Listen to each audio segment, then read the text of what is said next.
to normal. Let's move on.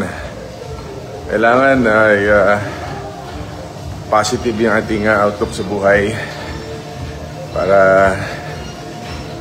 happy lang. Yung mga nangyari sa buhay, ganun talaga, no? Ang bawat tao may kanya-kanyang panahon, ang bawat panahon may kanya-kanyang tao. So, let's take it at that. Kaya, importante, happy lang tayo. Tayong malungkot. Basta, tandaan nyo, mahal kayo ni Bong Revilla. At tayo mananatiling matatag. Sa mga, yung nangyari kahapon, bahala na yung abogado doon.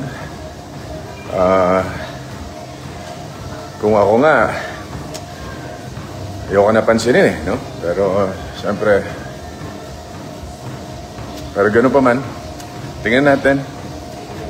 Alam mo naman ako mapagpatawad na tao eh. Sa importante, masaya lang tayong lahat. Isipin natin yung bayan. Huwag magkahati-hati. Yun lang. Yun pa rin ang aking pananaw. At sa happy lang kayo. Ha?